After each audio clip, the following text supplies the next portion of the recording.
All right, let's just go, and other people can join us as time permits. Hey everyone, welcome. Thank you for joining us. This is a new thing for us at Nerd Noir. So bear with us as we kind of work out the kinks. We aspire to have more of these events. Traditionally, we've kind of had them for our dojo coaching community, but we're trying to kind of open that up to the world a little bit more. My name is Dave Larrabee. This is my partner. Alex West. Yeah. And we are the principals at Nerd Noir. We have some of our coaches that we work with and love on the call. Some Dojo Academy grads, some new faces. Good to see. Yeah. And so let's talk a little bit about what we're going to do for the next hour. I want to introduce Jess Brock. Jess is the author. I have props, right? Is the author of the Dojo Coaches Pocket Guide, which is a fantastic and mercifully short, but dense in terms of the amount of wisdom in this thing around dojo coaching or coaching in general. I think there's just a lot of evergreen stuff in here, but certainly if you're getting into dojo coaching, this is truly a valuable guide. So yeah, I caught wind of Jess's publishing deal and just said, "Hey, I'm a dojo nerd. You're a dojo nerd. Let's talk." It was a little while back. Like, let's find an excuse to jam, and here we are. So Jess has been on the dojo scene for quite a while. Has found or co-founded the dojo at Edward Jones and a bunch of exploits prior to that. I would say also another claim to fame for Jess is the Agile Career Fair, which we will link in the comments. So if you're looking for a new gig or looking to pick up a new gig, that probably would be a good place to go. And I know they've gotten a really good success and are you on the second round, Jess, of that, or third round of that? Of Agile Careers. So we've had two events, and that's the whole, I won't get too far into it, but it could be a whole different talk on its own. But we will have another event by the end of 2023. And if you're into developing your career, whether it's, hey, I want to upskill and my coaching capabilities, or hey, I'm brand new to Agile. Think about career development from training to landing the job, because we have a good network of recruiters too. We help individuals in that way. We are in the middle of making it official by becoming a nonprofit, so that's super exciting. We are brand new. We were just an idea that came to me and my partner Emily's minds earlier this year, and it just blew up beyond our wildest dreams. So to put in perspective, and I promise I'll cut it short because I know you're here for dojo coaching. When I went to Agile 2023 and I spoke there about dojo coaching, and I thought, oh, people are going to come to me talk about dojo coaching. I love dojos. No, more people talk to me about Agile careers than dojo coaching. So I couldn't let it die, and we're going all in, and I'm excited for the future on it. Thanks. Nice. So a couple pokers in the fire there, but today we're going to focus on the dojo. Just be sure to check that out if that's something that interests you. So yeah,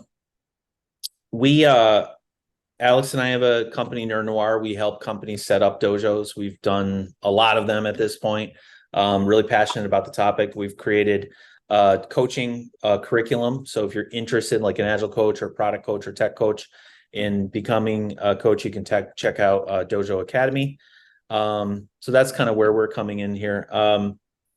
Yeah, so today we're going to talk a little bit, just very short intro to what the dojo is if you haven't experienced that, or you're kind of just heard about it or want to go a little deep. Just going to kind of level set in a very, very quick definition of dojo.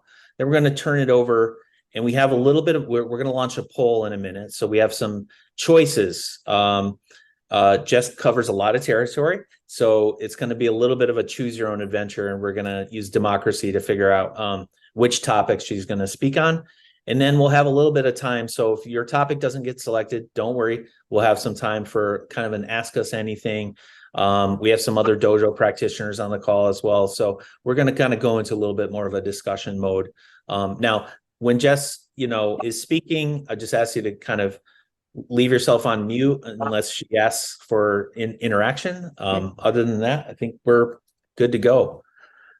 So with that, I will turn it over to you, Jess, for the dojo intro, while also launching the poll. So check the chat. There will be a poll. Pick on a topic that you're most passionate about or most curious about.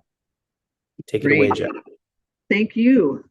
So I do have a slide that'll kind of, I don't know, let me just pull it up because I was going to ask if it would distract from the poll, but I think it'll be okay. And this will help as I define dojo and dojo coaching. It tends to help folks sort of tie that verbal and visual. So let me get that.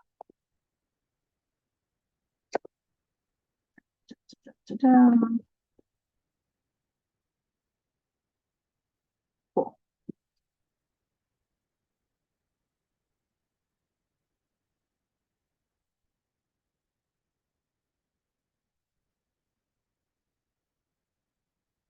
All right, blow through this. Okay, so what is dojo coaching? I'm just going to get in it really quickly to baseline, and then if I do welcome any sort of interruptions, questions while I talk, if it's something that needs to be put in a parking lot, it's like too deep and it's more suited for the AMA, I'll say that, but I definitely encourage it. So go ahead and use the chat or raise your hand, whatever works for you on that. So, you might look at dojo and say, wow, I think I may have heard of that before. Isn't that kind of related to martial arts? And that's exactly right. Dojo is the hall where martial arts such as judo are practiced. And the tie between dojo coaching and with product teams and martial arts dojos in their traditional sense is that we have the same goal. We have different things we're working on, obviously, but our goal is deep learning. We want to make skills second nature. We want to think about muscle memory. So what I mean by muscle memory, and I don't want to just throw out these fun sounding words, I want to make sure we're aligned on them. How many of us can pick up a bicycle and ride it, even if it's been decades? It's been 10 years plus, 20 years plus. Cool, right? Yeah, a lot of us can. We can remember back from our childhood how to find that balance and just get up and go. That's deep. That's muscle memory. That's deep learning. It's out of my conscious, it's into my subconscious, and it's second nature. That's the type of learning we hope to achieve with dojo coaching.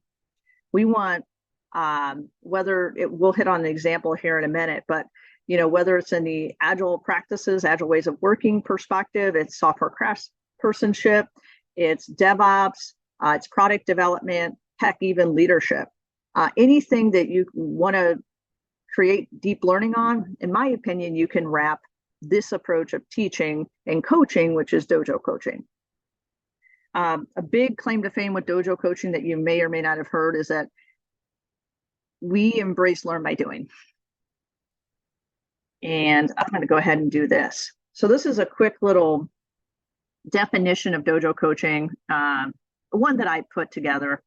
So it's a time box, hands-on coaching of teams or individuals that intersects learning and delivery. So we really are keen on how can we learn while being in the world that we live in, the context and domain that makes sense to us, right? We live in this every day in our environment, and change our behaviors to where we're learning and we're taking on these new practices and they work. They're not hypothetical. They're not hello world. They're not throwaway. This isn't sort of a classroom training. This is, I am going to look and whether it means unlearning things, it's rewiring brains so you can excel and be higher performing in your, unique context. The big thing here is we want to be that, that unicorn and intersect learning and delivery. It sounds really cool. Let me tell you, it sells really well when it comes to leadership. I've used that line over and over again, but I will not go further, especially with leadership, until they're on board with prioritizes learning. This is a means to learn more than accelerate. If you want to accelerate and build, and increase your ROI and, get to the cloud, go to Accenture, go somewhere like that. That's what they're for. They're consultants. This is learning. Here's a quick example. ACE team, they struggle with story splitting. Don't we all? So this is how a dojo coach might approach that situation. So we're kicking off this dojo. Awesome. the dojo coach is going to lean into the team's actual stories. We're not going to work with, the whole house scenario, like something that's throwaway. You may have heard it before, like, let's make stories to talk about building a house. Like, first you need, to build the basement, and then you need the plumbing. No, we're not going to get into fictitious examples. We're going to work with the team's actual backlog. Why not? It's tailored for them anyway. So we're going to take that in this scenario about story splitting, and we're going to find a way that works for that unique team and that group of individuals to develop long-standing skills, habits, and behaviors as it relates to story splitting. So when the coach goes away, they're self-sufficient. This is what I want to call sustainable growth. This is a throwaway slide. But basically, people are like, okay, that's great. This sounds good, but why dojo coaching? I just want to be crisp on dojo coaches usually have a rich background in that we've been developers. We've usually played every role you can think of in the agile ecosystem. We have street cred, is what I'm trying to say. So we usually command a little bit more. We're able to relate and empathize a little bit better with folks. And I think that helps. But the key differentiator to me is that, in my opinion, dojo coaches are specialists in making that learning stick. So you can build all day and look really, really cool and have really, really cool metrics. But is this something that is translated to deep learning and new behaviors, desired behaviors? Really quick spiel on this. I promise I won't go too deep because I really want to get to interacting with y'all. In the center, you see deep learning. This is the how. Really quick hit on how dojo coaching works from a very, very high level perspective. But you have the deep learning in the center because that's our target. That's our goal and our intent. And then it's supported by these purple bubbles. So we're very keen on interest. How do we motivate teams and say, dude, you should really care about getting away from mainframe, and this is why. Or you should really care about the fact that the team doesn't innovate, the team just kind of follows the line, like, what are we missing? I don't know, pick your poison on that. We can make a million examples, but you really got to anchor on what they care about and speak their language. So related to that, or associated to that, is association. I love this because if you're able to use a very simple example, such as a bicycle, you are able to enable fast learning. So that gives folks confidence. They like that. That gives that little dopamine hit where they're like, dude, maybe I am good at this. I'm getting it. Let's keep doing this. Let's build, let's riff on this. If you can do that and connect it to what the team knows, again, speaking that language, you'll get that buy-in. Again, that's not just a dojo coach thing. Steal any of this for any of the coaching you do. Even if you're a soccer coach. I mean, truly, I mean it. Hands-on practice. If you're not hands-on, you're not learning much. That's a quote I stole from Sharon Bowman. If you don't know who Sharon Bowman is, I would encourage you to write her name down. Maybe we can pop it in the chat. She's training from the back of the room, that pioneer. So hands-on practice means this is where the muscle memory happens. This is, you think we'd learn a bike if we just looked at PowerPoint slides? No, not really. Maybe some genius would. I wouldn't. I'd need to feel that bike. And that's where that T-shaped skills, if you want to, use industry jargon, that depth, right? That's where we develop that. And then lastly, get your reps in. Repetition, again, that's the key to retention. I think back to when I was in elementary school and I was a band nerd. That's when I picked up band, and you heard the adage, practice makes perfect. My band teacher would say that, and it is the absolute truth. And I'm sure there's a better way to say that, because there's, perfect is not, it doesn't exist. But you kind of get what I mean, I hope. So get the reps in. How can we get with the team and say, okay, using that story splitting example, let's do another story. Let's do another story, and do it and tweak it each time and coach how it can be better. Turn it over to someone else. You demonstrate, turn it back over to them. Maybe use Emily, I always say Emily Bach, but I think it's Emily Bache or something. The point is she has something called the Salmon method. I would definitely recommend looking into that. It basically couples an hour of learning, like a learning hour, with at least an hour of ensemble working. So you get that foundation and then application.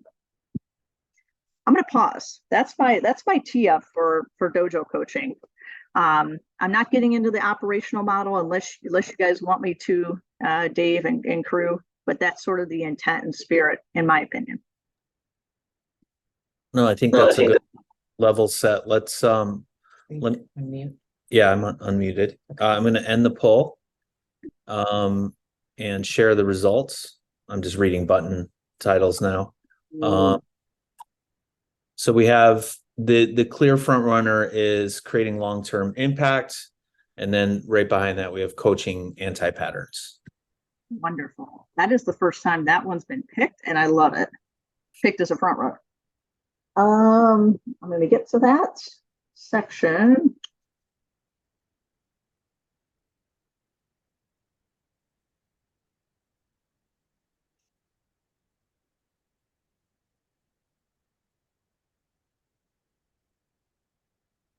Okay, let me go ahead and share my screen again.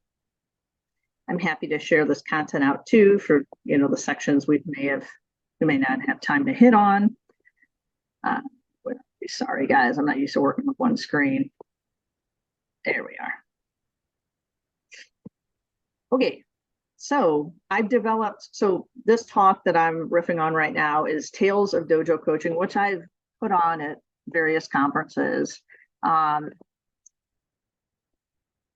I call it Tales of Dojo Coaching because dojo coaching has had such a profound impact on me that I've abandoned any other form of coaching.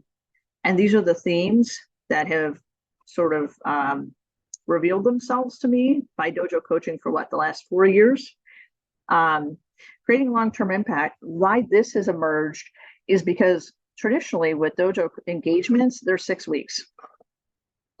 And that's not a lot of time. I mean, it goes by real fast. And so you got to make every single interaction with the team count. And you probably should be doing that, right, with any form of coaching, but you really got to here, since it's so time limited, and maximize that time. So with creating a long-term impact, how would you define a goal or an approach to create that long-term impact in just 6 weeks? And it's something that's sustainable, right? Really, I want to emphasize long-term impact, not, oh, what has the coach coached them on and then walked away and then that's the coach's impact. No, how can the team run with it for the long run? And so we can really experience, wait for it, transformation. Sorry. So let's get in there. First things first, we got to choose the right target.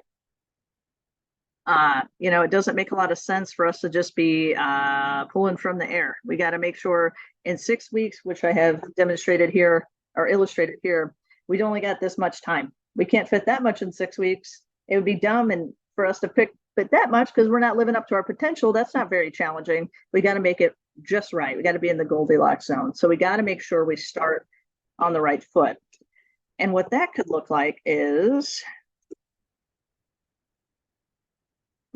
hey, we could be talking, we're like, God, we have not cracked open DevOps at all. Like everything is still manual and we're still deploying at like our 11 p.m. maintenance window. And it's just so old school. We got to do something about it. And our release to the market and all that's slow and it's clunky. So we're going to become DevOps gods in 6 weeks. What do you think about that? Do you think that'll work? No. Yeah, thank you. That was a softball. Thank you. Good catch. Sure. Yeah. I can do it, Dave. Yeah. Thanks, Ed. Thanks, Dave. So yeah, let's think of a better target. So, and this is all based on this whole Tales of Dojo Coaching, again, hence the name. This is based off of the real world. Now, of course, I've omitted companies' names and stuff, but these are stories that are true. And this has been a focus of a dojo I worked on, one of my early dojos, actually. So instead of, oh my God, we got to get into DevOps, what the heck does that even look like? I just know that we need to start embracing that. That's a trend that's emerging for us. and it seems to be valuable. I just know a little bit, just the surface. So here's a way we can get started and make it meaningful within 6 weeks so the team can run with it and they're enabled to run with it, to get going with it. So with this particular team, we were able to create a CI/CD pipeline using the tools that company offered, right? We didn't go and break any rules and make it hard on them down the road or patch it together so it looked good in that moment. And then when we left, it all fell apart. No, we used the tools that the company supported and greenlit. We were able to show them, this is how you create a ticket to request this tool. And this is who you talk to. This is your friend if you ever get stuck, and help them with things like that you just can't get from a traditional training because you're hands-on in the team's context. So we created that CI/CD pipeline. Does everyone know CI/CD pipeline? I'm making an assumption there. Continuous integration, and in this case, continuous deployment. Basically an automated, as much as you can, automated release. And so we created that template. And then the beautiful thing is not only were they trained up in how to set up that template from the dojo in the 6 weeks, they took that template, enhanced it, add more steps to that pipeline on their own, and then they applied it to the rest of the apps they supported. So that's a really good example of, we took the 6 weeks, we developed the skills, gave them what they needed to enable them to really, truly get closer to that ambitious goal of becoming a DevOps god. So here is Goldilocks. I'll hit this really quick. And a lot of this is just common sense, but just a checklist to kind of think about, hey, you don't want, and this doesn't matter if it's dojo coaching or any kind of coaching, you don't want a goal that's too complex and people are like, wait, what are we doing again? And then they'll quickly be like, I want this to be over with as soon as possible. I'm so, like, the confidence isn't there and it's just terrible, right? The bar's too high. But you also don't want it too easy, right? And this is that Goldilocks balance. If it's too easy, where's the growth in that, right? See if you can really favor, when it comes to especially creating depth or T-shaped skills, delivery is this nice, shiny, usually low-hanging fruit, and it looks really cool to leaders. And it feels good too, I'm not going to lie about that. However, doing it right means that it'll pay dividends down the road. It's almost like investing in like hype stocks, right? Is this going to be a PepsiCo stock that'll grow, and help me retire down the road? Or is it going to be something that I'm going to get real hyper about, GameStop, and then just lose all my money in 2 days? I don't know. In any case, that's the kind of thing that to kind of just be real about that in terms of, is this vanity metric? Is this going to be a long lasting, substantial goal, what we're working towards? And then obviously just a reminder of, you may not get it right the first time, the second time, or the third time. Just be open-minded to refining goals. We refine dojo goals all the time as we learn more. This is getting into Ebbinghaus's forgetting curve in terms of that long-term impact piece. This may be something y'all have hit on before, but basically the graph, and I'll hit it really quick. And if you want to hit more on this, we can hit it on AMA. But on the left, what you see depicted with that red line is it's one repetition. You went and, I don't know, swung a baseball bat, or went and created a story, right? It was your first story, and you were coached through it, and it was good, right?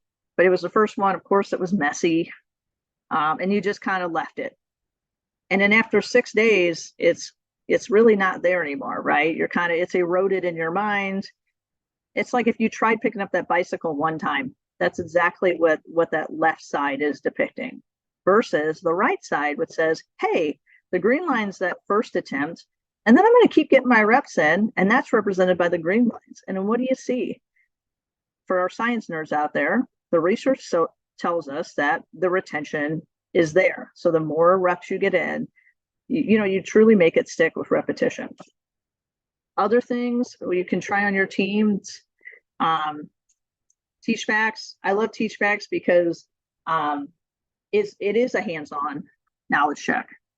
Instead of like sending out a survey or assessment, hand it off to someone on the team, have them teach it back.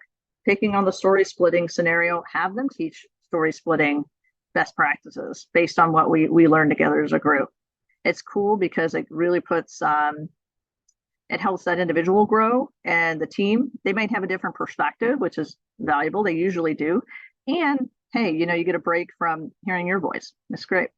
Ensemble working, also known as pairing and mobbing. This is getting into XP. This has been awesome, especially where I'm currently full-time at, and that's Edward Jones, is we come in and we sort of offer ensemble working as an experiment. And it's shocking how many teams see value right away in terms of the knowledge silos are getting knocked down. Folks are, I'll give you this example. We had a mainframer who, again, obviously mainframe going away, Java's, where they're switching to. He's like, you know what, I'm going to start kind of getting curious into Java. I think that's where I might want to take my career. So he was able to mob with some Java developers and then slowly get hands-on. And now he's went on his own. He's got some certifications, and now he takes on stories independently as a Java developer. And that was because we were open to that collaboration and that sort of that mob mentality or ensemble working.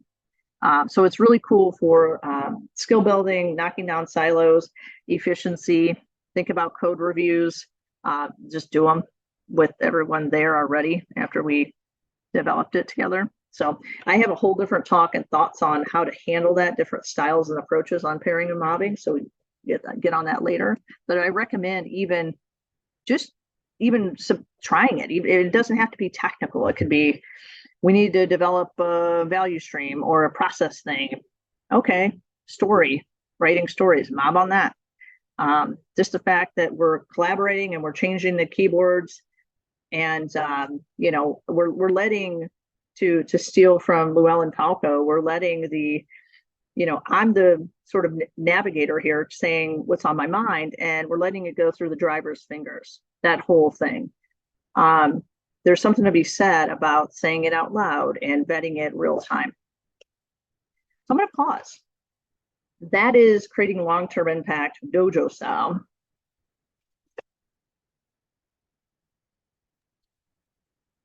Do you find that sometimes the learning objectives a team sets when they come in to do a dojo, or they extend beyond the 6 weeks? Like, is it like with your CI/CD example, it's like they get a basic pipeline, but then they kind of get stoked on the idea and kind of carry it forward? And if so, this is an 8-part question, by the way, I'm just going to warn you right now. If so, how do you work with them? Like, do you provide any kind of aftercare or support to further their journey? Fabulous question. So I tend to do something that I call the 30, 60, 90-day check, which I think is standard with something. I know I've heard that somewhere else, that model. I can't tell you where, but I just know that 30, 60, 90 has tend to work really well in terms of helping to support the team with that retention or potential regression. Like, there's been times that after a month and seeing the team, we'll start seeing we're going back into our old ways, right? Okay, how can we come in and help that, right? And I think and this is, again, not science backed, but it's just my claim. If you're able to achieve your goal and maintain it after 90 days, so what is that, 3 months in your environment, like you haven't fallen back to the old habits, I call that a success. I really do. So that's sort of when I start writing up dojo stories, is like, okay, this has been 90 days, because this is supposed to be about deep learning and true transformation, especially around skills. The last thing we want to do is, count our chickens before they hatch. And at 30 days, look at this awesome report. Isn't this team awesome? Look at how crazy good our coaches are. No, 90 days, or even later. I would even vouch for later on that. So I would say, to respond to the other part of that question, is what can you do, like the CI/CD example, to set that momentum, to set it up to where they can take over and drive, and coaching them towards that. So if you can find a goal or an objective, or if you want to call it objective, that's slanted in that way. And even if you want to sort of work with the team, sort of visualize that and envision, okay, when we leave, how are you going to make sure this is maintained? You can partner with the Scrum Master or the team coach for this as well.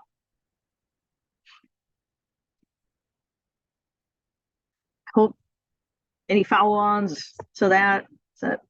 No, that's great. We have a couple questions here. I don't know if you want, let's take a couple and then we'll move on to the next topic. So Johan asks, similarly, is there any prep time or prerequisite before starting a dojo, or do you just start right away with the team? So how do I get, so in terms of like seeing if a team's compatible, is that the first part of the question, Johan? What are we gonna?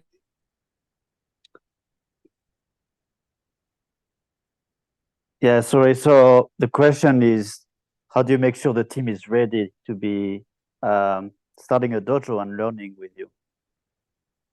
That's a really, really good question. So, so I do have a section that's really good in this deck about this, but I will hit it. So when I send this out, you know, it's kind of look for that. And also, and I'll probably say this again before we wrap today, seriously, feel free to reach out to me on LinkedIn or go to jessbrock.com. This is my favorite topic. It would be my pleasure to talk about it. So if you have questions or curiosities, then it usually happens once you leave a session. You're like, oh, man, I wish I would have asked. Please reach out. So to respond to you, Johan, so I approach it like this, and I'll try to summarize this. So if we have a space that's interested in a dojo or even a team, it's typically either leaders or a scrum master. Sometimes we'll get a developer that hears about it and they kind of are really into it. We will, obviously make that connection, kind of understand a little bit more about the team through them. And if it seems like, they're a good fit per our scoring criteria. So we do have a very, in this scoring criteria, I actually have it at the Dojo Pocket Guide website. I can send that out. It keeps coaches honest and objective. So one of the key criteria is this a strategic team? Strategic teams are going to score a little bit higher. But the ultimate black card that can derail the whole thing or make it a complete gold is team willingness. That is the one that's weighted the most. So the leadership team could be the best champion of the dojo. They can greenlight it. We can get that coveted leadership support that, hey, we want to do the good thing and enable learning for our people. Cool. Sounds good. That's great. We need that support. I'm not trying to dismiss it, but the team has to be willing. And the way we manage that, it's just through a conversation like this. And if the team kind of isn't really saying one way or the other, we will deploy an anonymous poll. It's just yes or no. Do you want to continue with the dojo? There's a bunch of other criterias in the scoring, and I can get into that. But essentially, we meet with the leadership, get their buy-in and their support. I'm going to say support more than buy-in, saying, hey, I hope you realize we do learn by doing, and we intersect learning and delivery. That's our claim to fame, and that's all cool. But don't think for a second that there's not an impact to delivery while 1 to 2 strangers interrupt your team for 6 weeks, right? I'm not going to lie to you. There will be. So we need you to really offer space. And if we need some sort of support, or we got something in our way, maybe they need to help us figure out a dependency or something, that's where we need you. So once we're cool and we get that buy-in from the leadership, then we sit down with the team. We'll kind of think about our scoring behind the scenes. If they're bought in, it's usually no more than a month. I like to start the dojo between the team giving the thumbs up and the start of the dojo. And that's because a lot of things can change in a month. And I think I'm being generous by giving a month. We want to make sure we keep that momentum for sure. All right. Any more on that one? That could be a whole talk. It really could. For sure. Well, we can do another one down the line for sure. Why don't we move on to the coaching anti-patterns and then we'll get into our AMA as advertised. Right. So there are many coaching anti-patterns, and I mentioned more of these in my book, but here are some of my favorites, some of the highlights. Talking too much. You might run into some of our coaching friends that brilliant, smart people. And I don't know why, if it's nerves or just thinking that people want them to talk a lot, which granted, this is a talk, so I know that I'm talking a lot in this moment, but when you're in your coaching stance, again, embody Sharon Bowman as much as you can and make it hands-on. And if you're into science, this is why. This Egger-Dale cone of experience. So I'm not going to read the whole thing to you, but you can see at the top of the pyramid, after 2 weeks, folks tend to remember about 10% of what they read, 20% of what they hear, all the way down to 90% of what they do when they translate the mind and body into the thing, right? So it could be a simulation of the real experience, but in dojo coaching, we do the real thing. That's what we aspire towards. So it is hands-on, absolutely is the way to go.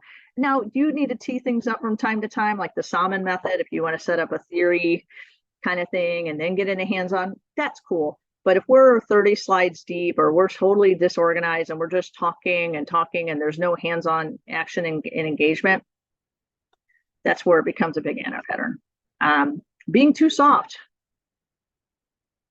Well, we don't want to be a jerk. You know, you don't want to come in guns blazing, and it's easy to do when you have 6 weeks and it's time limited and you're a coach and you have this pressure to like help and make an impact. But you don't want to be a jerk because obviously, you know, you're going to cut people off. They're not going to build that trust and rapport with you. And you don't want to be too passive because the time is now. And you know, we need to buck up. But I do think it's appropriate to be assertive. And this gets into Kim Scott's radical candor. Again, another thing to look up. She talks a lot about this, and also has a book, actually a couple books kind of related to this. But we're here to kind of respectfully challenge and sort of drive accountability and be good team members. And part of being a good team member and being a good coach is to, you know, hit on topics that aren't so pretty. You know, it's anchored in reality. You know, reality is not pretty. And also, you know, drive. We got to get better. You know, we're here for deep learning. So it's kind of equivalent back to the bike analogy is, you know, your folks are helping you. Maybe your parents are helping you ride the bike when you're 6, 7 years old. If you fall off, skin your knee, okay, it's a thing. So maybe we don't get right back on the bike. But come on, man, let's push you to do it tomorrow. Let's keep going. This one, this one's a sweet spot for me. I'll keep it brief, but as a coach, we're positioned in between the team and the things happening to develop that product. We're all up in the mix. And then, oh, wait, we're right in between the team and the leader. So that we're in the best position to be a mole, best position to be a snitch for the leader and to be sort of their, I don't know, little detective or whatever. Don't. Here are some examples of what I think a snitch is and what a snitch isn't. I'll hit on just one. So in this first one, Matt feels that Susan is just a terrible scrum master, doesn't take her seriously at all. Why is she here? There's no value. So leadership might want to know about that. Leadership might even directly ask you about that. You might even be incentivized to be the leadership snitch. Can't do it, man. Because you know what doesn't grow back? Trust. The way you can turn that into something constructive in this example would be a core issue that the team has different interpretations of their role. Maybe it's a role clarity thing. Maybe it's something else, but something constructive, and you're not naming names. Engaging with reorgs. We may not all have the luxury, I know I don't, to say, hey, don't do that reorg. Hi, leaders. But if you're getting ready to coach a team and they're getting ready to be shooken up, that's not good, right? I mean, that's not going to be, I can't tell you how many times I went to coach, whether this is before I found dojo coaching or during dojo coaching. And it's the most frustrating thing in the world especially right after you start a dojo, and you lose some key members of the team. And it's like, this is something going back to Johan's question earlier. This is how another point of scoring criteria is seeing if there's sniffing around for reorgs. If that's going to happen right in the middle of you trying to coach, that's going to just erode all the efforts and all the not only the coach's efforts, but the team's efforts. So see if you can do to sort of sniff around for that. And then if it's inevitable, which it usually is, unfortunately, and you can't convince leadership of the impact and how it's bad, see what you can do. Take action to see what you can do to, still help, right? Hey, mentor individuals, keep in contact with them. What can you do to drive continuity? After the team sort of worked so hard on story splitting in their context, and then, now we're not on the same team anymore. What can you do to kind of carry that with them, so to speak? Last one, best thing you can do as a coach is to develop yourself. So if you really care about coaching, you really care about the quality of your coaching and your coachees and the impact you have on them, you got to take breaks. I take at least 2 to 3 weeks off in between dojos. I have to, so I'm not burnt out, and also to try to develop myself. You got to do it. So make sure you do that. Absolutely. Dojos are a little bit more taxing because there's 6 weeks of intensity, but still, this applies to any coach. We're part therapist. We got to know the domain. We got to know the business context. We got to know everybody's names and personalities and quirks. And it's a lot of content. So self-care, that's the way. I'm going to stop there on anti-patterns. That's great. I love the reorg one, especially. I just put this in the comment, but where Dojo really galvanized and started was in Target at 2015. And if you remember, if you go back to that time, there's all kinds of issues with Target. They lost a business in Canada. They had the data breach. And so there was a big shakeup, big turmoil, big crisis. And if you've been in the transformation game, that's transformation is usually what comes after those big crises or looming doom moments. But, we were there helping with the dojo, and all this reorg was constantly going on. And it felt like the dojo was just a place for people to come shelter in place. But when it congealed, when the reorg happened and all the smart consultants from Bain said, okay, this is how you're going to scrum harder.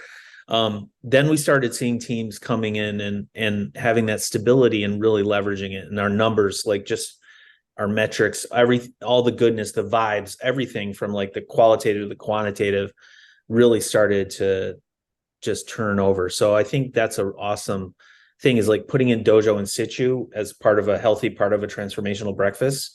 Reorgs followed by kind of maybe a dojo model tend to work a lot better. I've seen a couple times. So anyway, let's open it up to questions. So fire away in the comments. AMA time. We did have one from Ed. Oh yeah. For Jess, do you do anything to influence or improve the environment that the team returns to post dojo, going back to the aftercare? Absolutely. That's a key question. It's definitely something that we work hard on. So as I mentioned, we work with leaders on the onset. You need to be supportive, right? We also work with any possible or any willing partner of the team, whether it's a sister team, whether it's the UX arm, whether it's the architects, anyone who can influence the team. We want them to be cheering from the sidelines and supportive, right? How can we help this team? And also, how can we provide feedback from our perspective on how to help the team? So that's how we help shape the environment. Nice.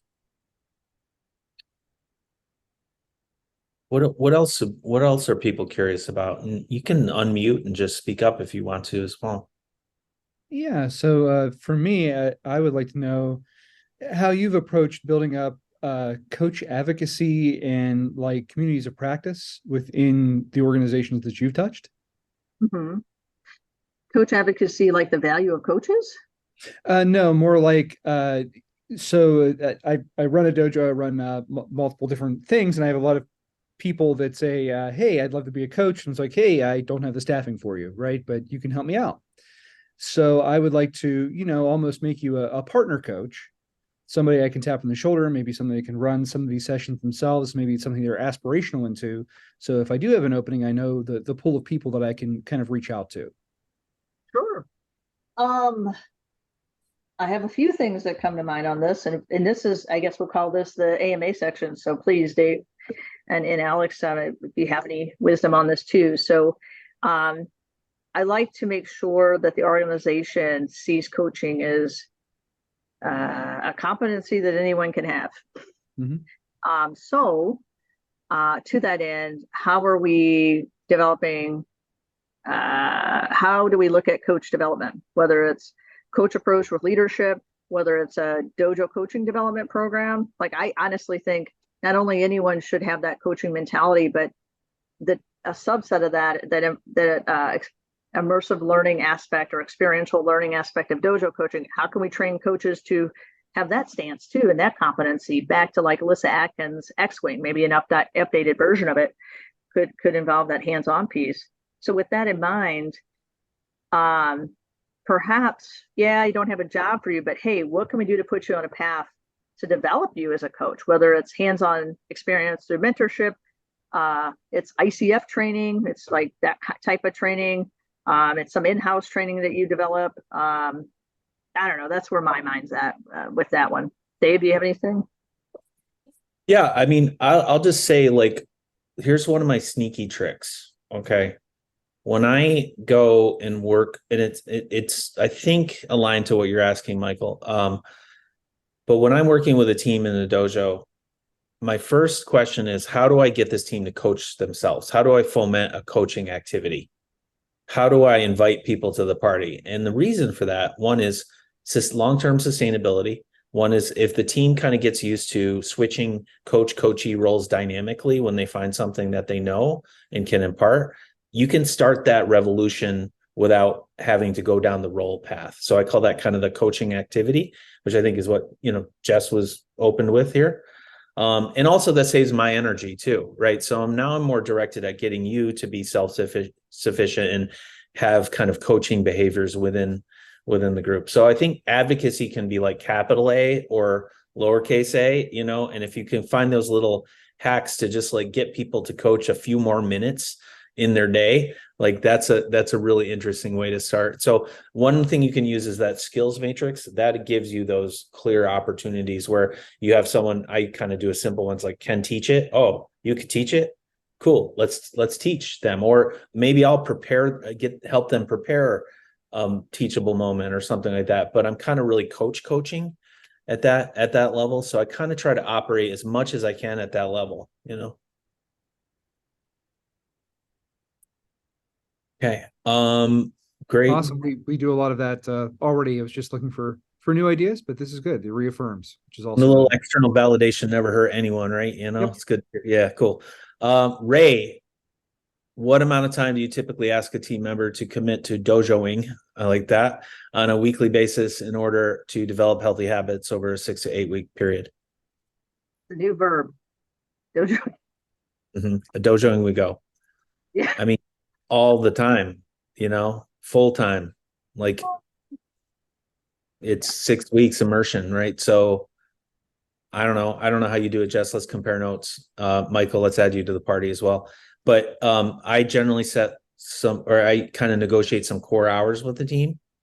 And we typically do a double Pomodoro. So that means like 50 minutes of compressed work and 10 minutes off. And we've gotten a lot of good notes about good work-life balance, good tempo, good pacing, good breaks.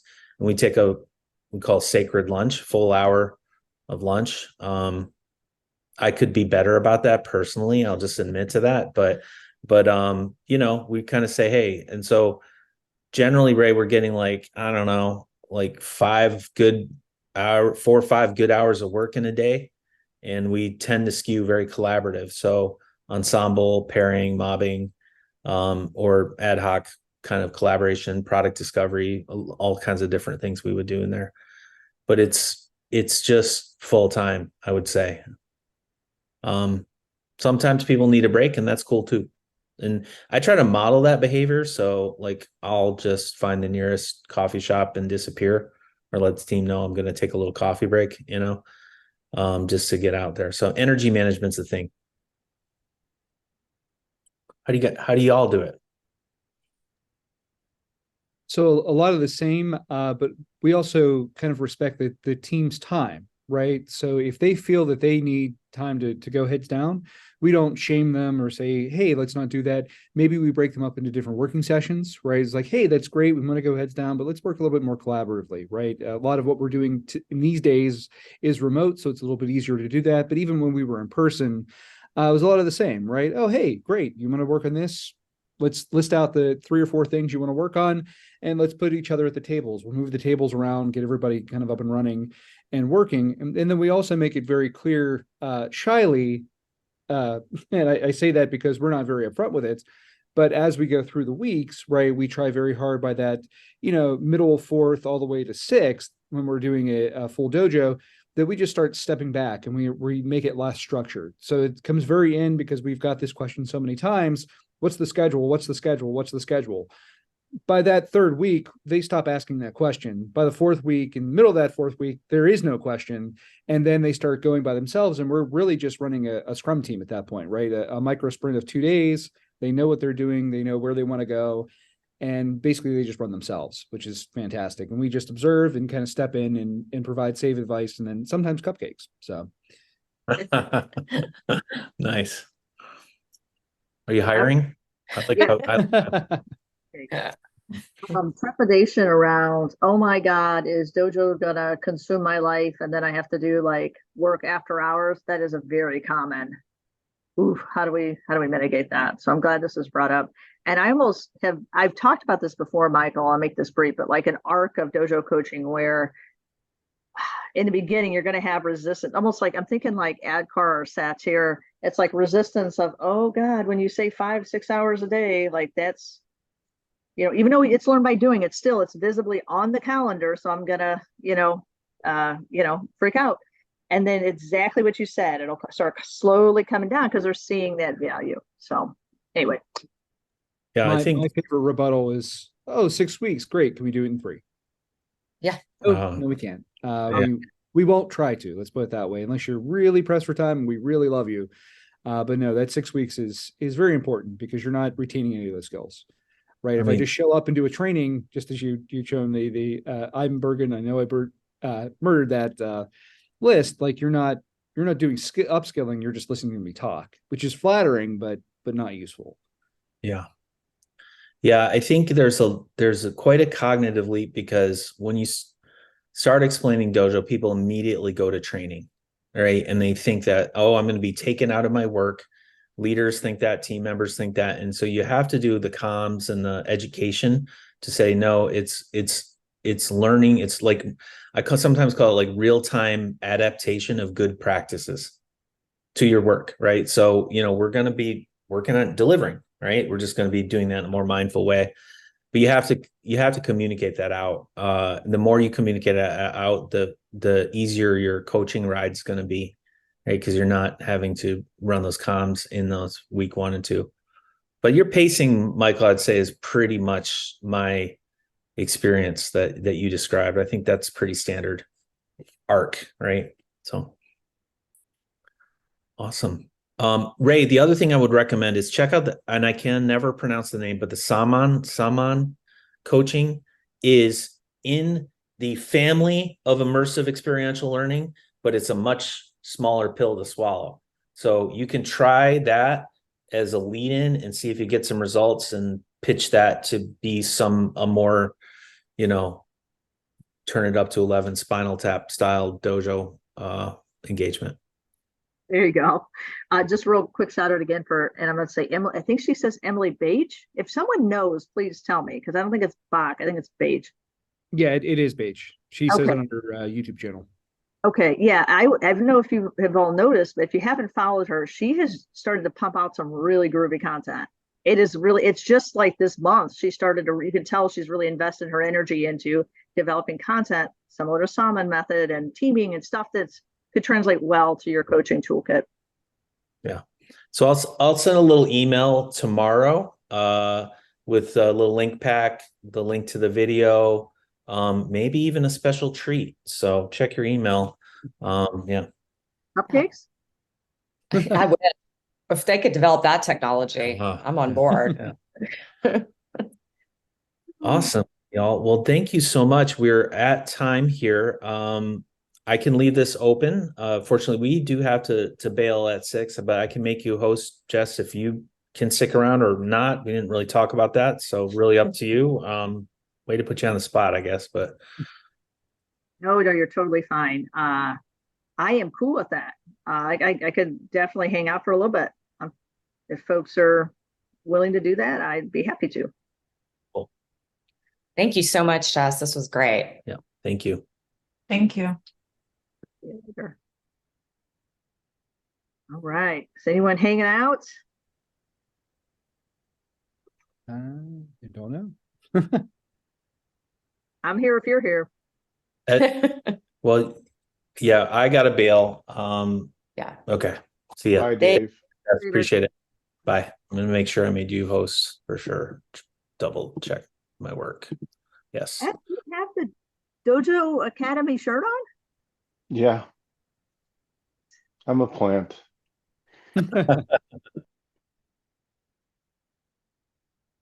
That's hence my background. I'm a plant. Kind of remind me of Bug's Life, that movie. Yeah. Or going back to with Ray Moranis, Honey, I Shrunk the Kids when they were. Anyway, I'll go off on a Yeah. tangent. No, I know it well. I have all sorts of young people around me. So yeah, I threw a question out there in the chat was around have you experienced any teams that want to like continue operate in a dojo manner post dojo? Yep, absolutely. Yeah, those are our golden children. I would say it happens, if I had to put a metric on it, because we love that. I'd say 1 every 4 teams get really into it. Obviously, it takes a bit of maturity. And not saying that the teams don't carry things forward, but I'm talking they go all in, like mobbing all day. They have an all-day Zoom. They're all about ensemble working. They really they experiment. They still kind of keep that that sort of with their experiments. They still think about, okay, long-term impact. How do we get in and sort of learn by doing? They go out and research up and coming trends to develop their product, and they start trying to embrace hands-on coaching and learning. Because in my opinion, and this gets into awesome training that Dojo Academy provides, you could be a technical coach, you can be an agile coach, you can be any kind of coach and benefit from that hands-on dojo type coaching. So the scrum master might skill up a bit. There's all kinds of cool outcomes. Yeah. I've had similar experiences. Yeah, and I've had full teams that have never met each other in person nor talked to each other.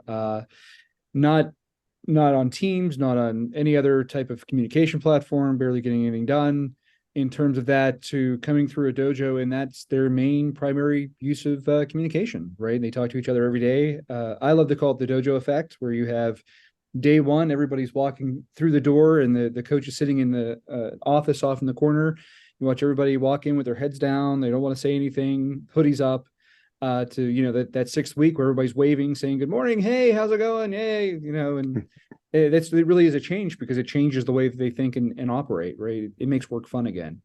Yeah, Yeah. absolutely. That's the big thing for me. Yeah. Yeah, I think an undersold value of the dojo experience is the increase in team cohesiveness and camaraderie. I managed to say that word. I mean, it's an undersold benefit that I think is actually one of the bigger ones. Oh, absolutely. And I cannot agree more. And that's what fills my cup probably the most. It's something, unfortunately, other than telling the story and then having the individuals help you tell the story too, that's the only way to show that value. It's one of those trickier ones. But I'm adamant about it. That's what we try to do at Edward Jones after each dojo, kind of publish a story to the firm at large, and they can kind of learn more about our impact and what we're doing. We also host every week, every Thursday. So we had it today, an hour of learning, and then we'll interview teams and get them to teach what they've been doing. And sometimes it's like, where'd you learn that? It wasn't in the dojo, but they're in that mindset, right? So that's kind of cool. Yeah, we do the same thing with multiple demos and things like that. We have a whole that's practice been going on for about 5 years now, where we demo to each other often, and throughout the whole organization. Anytime we have a dojo, there's marketing and things that go out, so everyone kind of knows what we're about and what we're doing, which is always very nice. And I've even broken it down to a soundbite because I believe culture is the most important thing. And we try very hard to be, a product organization. So I say, your product is the thing that you work on every day. We just happen to be working on culture every single day, because it's that's the most important thing. You're learning and upskilling and growing, but the main thing that we want to do is to build a better culture, and it starts with you. Yeah. Oh, I couldn't agree more. My backstory is I was at Thomson Reuters back in the day, and I was plucked to do an agile transformation program for their technology group, and luckily in my backyard is Target, and I learned what they were doing with the dojo, and so I beat a path over there and made a pest of myself, touring their dojo and asking them questions, and so we eventually created that dojo program at Thomson Reuters here in the Twin Cities, and we expanded it across various different locations like Toronto and Bangalore and such. But the funny thing is, and why I share this story is that the only place that facilities would give me to create a dojo was down in the basement of our main building, right? And no one wanted to go down there. And so it was a lot of kicking and clawing to get teams to get down there. And I had this one team that was plucked to go into the dojo program. It was their leadership's idea, but not their idea. And the motivation was they were responsible for some top line revenue that was announced to Wall Street, right? And they were seen at risk. And so they saw the dojo program as a way to ensure that we could mitigate those risks. And so I took this very senior team. The technology they were doing was search related, right? If you know anything about Thomson Reuters, it's basically like Google for professionals. And very senior team. Some of the members have been at Thomson Reuters for 30 years. Okay, like very senior, very locked in their ways. Large team, brought them down to a large room down in the basement. And that was one team that I said, okay, I'm done with you. And they're saying, can we stay here? Can we continue working like this? We want to do 2 iterations a week. Just like I did not see this coming, but they were there for over a year.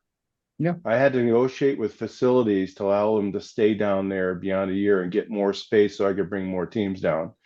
And so for me, that was, Jess, as you said, that was something that filled my cup. Oh my gosh. I was on cloud 9.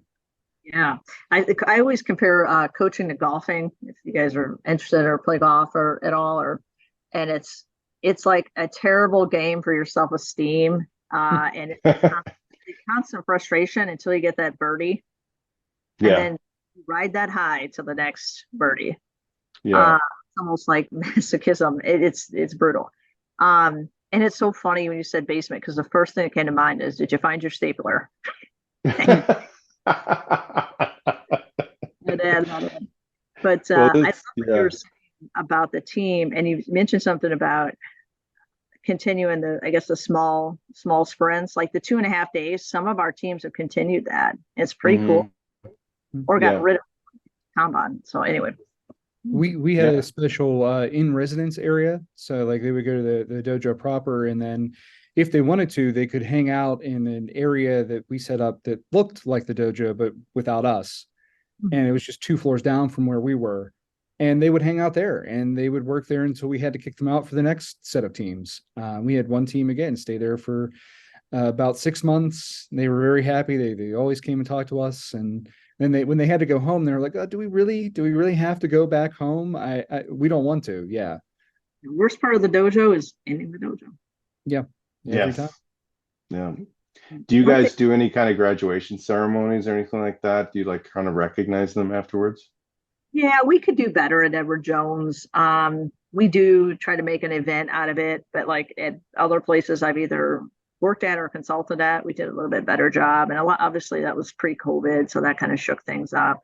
Oh yeah.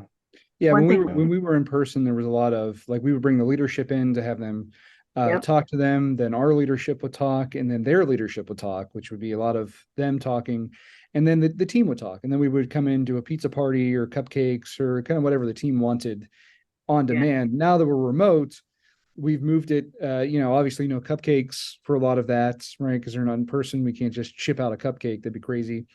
So we kind of moved it into, the leadership and the team still talking to each other remotely, showing how proud they are and the commitment moving forward. And then we have, an internal point system.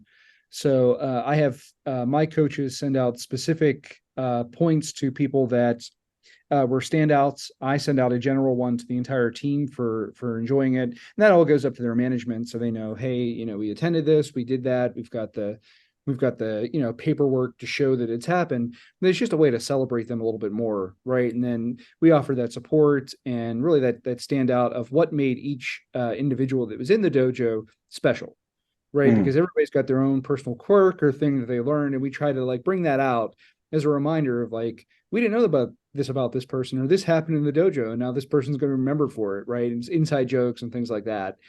That way everybody feels more like a community when they leave as opposed to when they got there. And we've had teams that have been very strong, a very strong community, become stronger, and teams that again have never met before become a stronger community because of that. That's really cool. Yeah, similar experiences. Michael, what company are you at? PNC. PNC. Okay. my God, I've been a customer of theirs since I can't even tell you, probably my whole career. Yep, we've been running a dojo since 2018, so Oh, Good quite for some you. time. Yeah. All right. what was I going to say? Ed, you mentioned Bangalore as part of where you're. Was that where it was? It was somewhere far. Yeah, I know. Bangalore, India. Yeah. So how do you? Okay. So you dojo with teams onshore and offshore. How do you? Right? Do you navigate that? Yeah, so we had I guess the popular term at the time was this is back in 2017 through I left at the end of 2018. And the popular term back then was captive centers, which basically all it means is basically they're not contractors, they're employees, but they're offshored. I hate that term, but that's what the Bains of the world will call it. McKinsey's of the world will call it.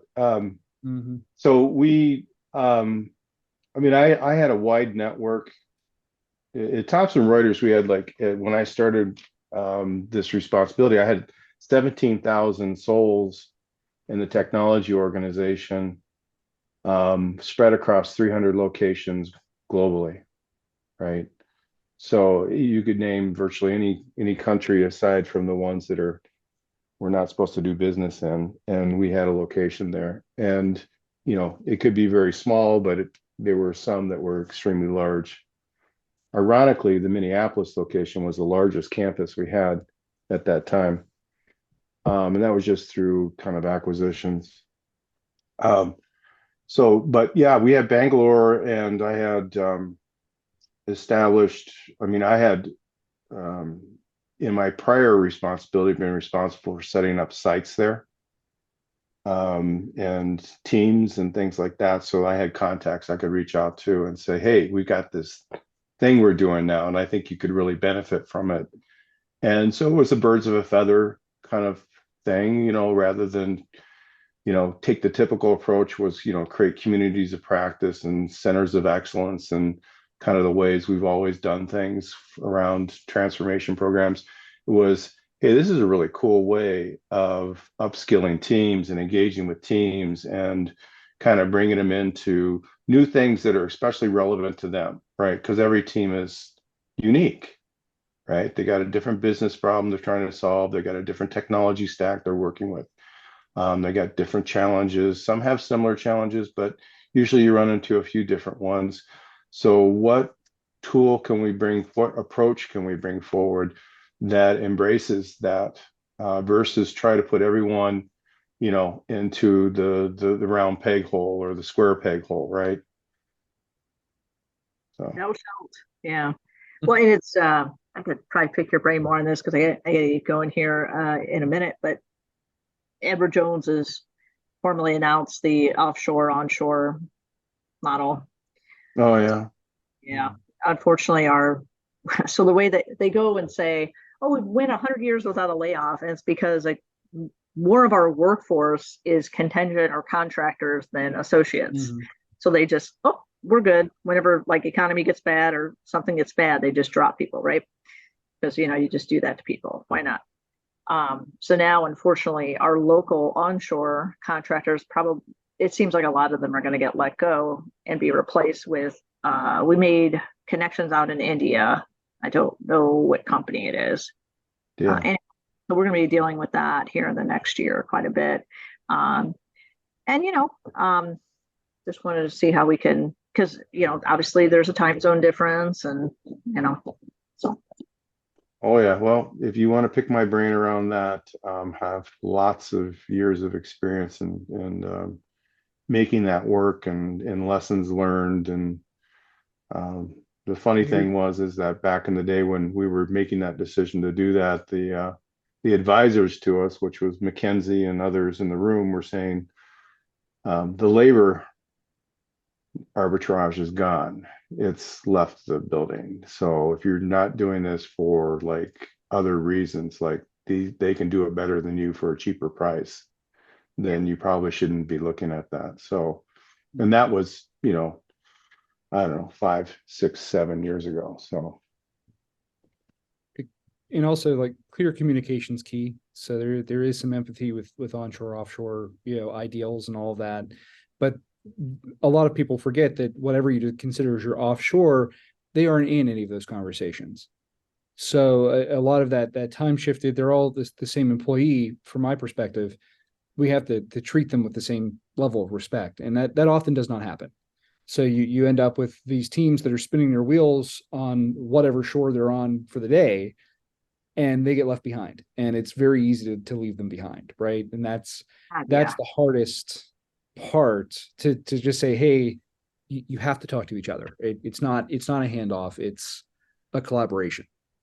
yeah, probably the biggest lesson learned, to leave you with something, is that you need to recognize the fact that there's very distinct cultural differences in different geographies.